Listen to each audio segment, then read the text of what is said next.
Alléluia, alléluia, alléluia, alléluia. Prions, bien-aimés dans le Seigneur. Dieu, l'Éternel des armées, je te remercie, je te dis bonjour. Bonjour Papa Yahweh, Éternel, Dieu Alpha et l'Oméga.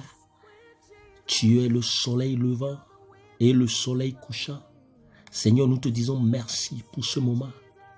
Tu es le froid, tu es le chaud, tu es le matin, tu es le soir, tu es l'air, tu es le vent, tu es le souffle de vie. Nous te disons merci pour ce moment que tu nous as donné.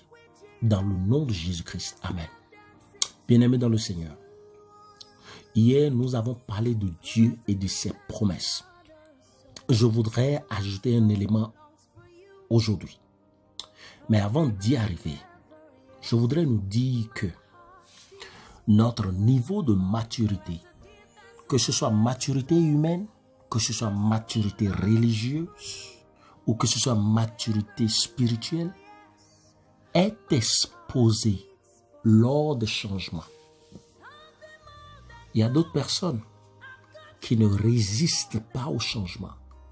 Il y a d'autres personnes, qui sont souvent disqualifiées par le changement. Peuvent se disqualifier elles-mêmes ou sont disqualifiées par le changement. Le changement, c'est la façon dont vous gérez les nouvelles circonstances. La mauvaise gestion peut faire en sorte que vous ne goûtiez pas la nouvelle saison qui va venir.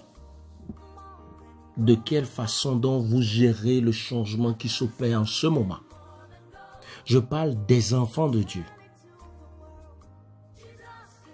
La façon dont vous gérez ce moment expose et parle haut et fort qui vous êtes, votre niveau de maturité, votre personnalité. Il ne s'agit pas de se contenter seulement des bons moments quand tout va bien. Non. Et c'est en cela que je voudrais atterrir sur mon point important ce matin. Cette affaire de vouloir se confier dans Dieu et dans ses promesses, c'est ça que j'appelle la foi. Votre foi est exposée pendant le changement. Vous pouvez vous dire vous-même votre niveau de foi, vu les réactions internes qui s'opèrent en vous face à ce qui se passe. Les changements ont un objectif. Leur objectif, c'est d'ébranler, c'est de bouger les fondements et les fondations. Vous voyez, la fondation de votre système de croyance. La foi subit de mouvements, d'ébranlements, de tremblements lors des changements.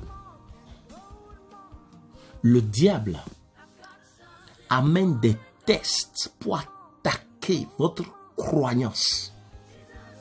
Vous allez vous rappeler que votre façon de voir, de penser, de réfléchir, de concevoir est devenue un peu directe vis-à-vis de vous-même. Il y a des choses que vous pensez, maintenant vous vous dites, est-ce que chrétien peut penser ça? Parce que vous voyez à gauche et à droite, devant, derrière, des réalités qui ont tendance à vous interpeller, à vous questionner sur votre foi. Ça peut vous demander des fois, est-ce que vous allez vous en sortir? C'est la première et la commune des questions. Allez-vous vous en sortir dans ce méli-mélo de ce qui se passe? Je suis venu vous parler de quelqu'un. L'auteur de la foi, il s'appelle Jésus-Christ. La Bible nous a dit que pendant son ministère sur la terre, l'effet de son ministère concernant la foi a eu un impact sur une autre personne. Cette personne s'appelle Paul. Lisons rapidement le livre de 2 Timothée, chapitre 4, verset 7. Chapitre 4, verset 7. 2 Timothée 4, verset 7.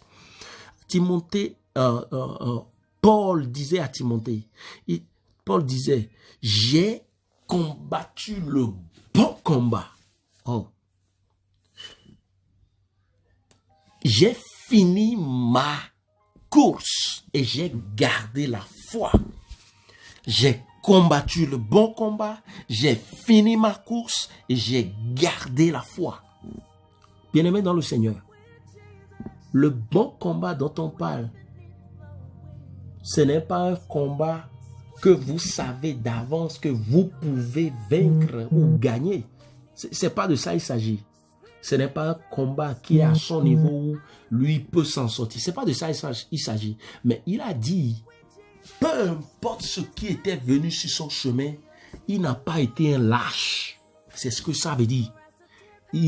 L'apôtre Paul était en train de dire à Timothée, si tu es chrétien, tu dois être chrétien. Tu dois être debout. Tu dois être fort. Tu dois le manifester. Tu dois le démontrer. Voilà le verbe ou le mot. Si tu es chrétien, tu dois le démontrer. Pas en pleurant, en pleurnichant ou en s'inquiétant. Non. L'apôtre Paul a dit, j'ai combattu le bon combat du début jusqu'à la fin. Je suis resté au front. J'ai combattu la nuit, j'ai combattu le jour, j'ai combattu au boulot, j'ai combattu à la maison, j'ai combattu sur mes genoux, j'ai combattu dans la voiture, j'ai combattu dehors, j'ai combattu tôt le matin, à midi, le soir, où que j'étais, j'ai combattu. Et il a dit, j'ai fini ma course. Je disais tout à l'heure que quand la saison veut passer, lorsque le changement ébranle votre système de foi, vous risquez de ne pas voir la saison prochaine. Mais l'apôtre Paul est en train de nous dire ici, il a dit, il a fini sa course. Il est resté là jusqu'à ce que tout ce qui a été guerre ou bien combat livré contre lui, sa chair, sa foi, sa religion, sa conception, son système de croyance, tout ce qu'il a combattu en tant qu'un homme, en tant que chrétien, en tant que religieux, il a combattu contre ces choses-là et il les a vues tomber jusqu'à ce que Paul est entré encore dans une nouvelle saison. Et c'est dans la nouvelle saison où il n'y a pas le combat qu'il a eu le temps d'écrire ceci pour dire à nous qui venons dans les années qui vont venir en tant que chrétiens que quand on veut être chrétien, on l'est. C'est pas un pied dedans, un pied dehors. Si tu as un pied dedans, un pied dehors, tu ne vas pas vaincre ce changement qui s'opère. Si tu n'es pas sûr de toi-même, à tenir ferme contre les ruses du diable, à résister contre le diable qui utilise les hommes, qui utilise les choses, qui utilise la maladie, qui utilise le vent, qui utilise Corona, si tu n'es pas solide debout, tu ne vas pas finir la course. Comment a-t-il fini la course? Il a dit qu'il a gardé la foi. Alléluia. Bien-aimé, c'est de ça que je suis venu vous parler. Il a gardé quoi? La foi. Il a gardé la foi. Pour tous les changements qui s'opèrent, il y a des choses que nous ne pouvons pas expliquer. Il y a des choses que nous ne pouvons pas changer. Il y a des choses que nous ne pouvons pas contrôler. Mais par la foi, avec la foi et dans la foi, en utilisant la foi, nous allons vaincre et finir la course de chaque journée. Et c'est cela que je vous invite à faire ce matin. Alléluia. La foi, c'est quoi? Il s'agit d'une façon de penser, une mentalité à mettre ses idées sur les choses du ciel. Parce que les amis, si tu regardes en bas, tu vas couler.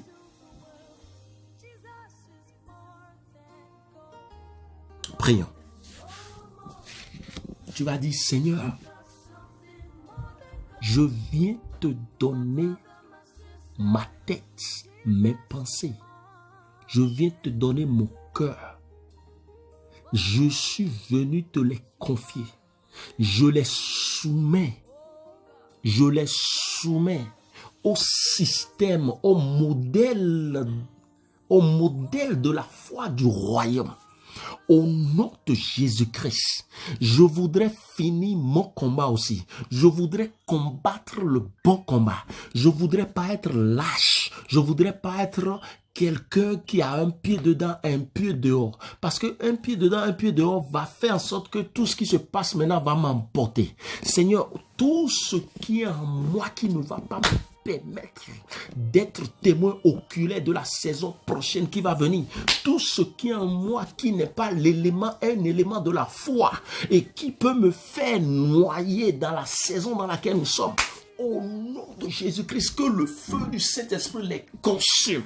Je donne et ma tête et mes pensées et ma mentalité, je les soumets au modèle de pensée, au modèle de croyance du royaume au nom de Jésus-Christ. Je dis à tout ce qui est en moi de regarder les choses du ciel, que le monde ne soit pas mon modèle, mais que ma foi reste vivante dans chaque journée, que ma foi ne soit pas hebdomadaire, mais qu'elle soit journalière, quotidienne, au nom de Jésus-Christ. Je libère mes pensées, ma mentalité, ma façon de voir les choses, mes propos, mon corps, tout ce qui est en moi, que cela devienne le modèle de foi du ciel pour que je puisse moi-même combattre le bon combat, pour que je sois moi-même en mesure de garder la foi. Que tout ce qui va se passer en cette saison, que l'humanité traverse, au nom de Jésus-Christ, que cela ne m'emporte pas, mais que je combatte le bon combat, que mes pensées restent des pensées des gens, des citoyens du ciel, que ma façon de parler, ma façon de me comporter, que cela montre que je ne suis pas de la terre, mais j'utilise l'astuce, la stratégie du royaume pour résister et combattre le bon combat en gardant la foi. Moi-même, je voudrais raconter l'histoire à mes enfants, aux enfants de mes enfants, dans une autre saison. Au nom de Jésus-Christ, que ma foi soit assez solide, assez suffisante pour résister et passer cette saison que nous traversons au nom de Jésus-Christ. Merci Seigneur Jésus-Christ. Dans le nom de Jésus-Christ, nous avons prié. Passez une bonne journée. Amen.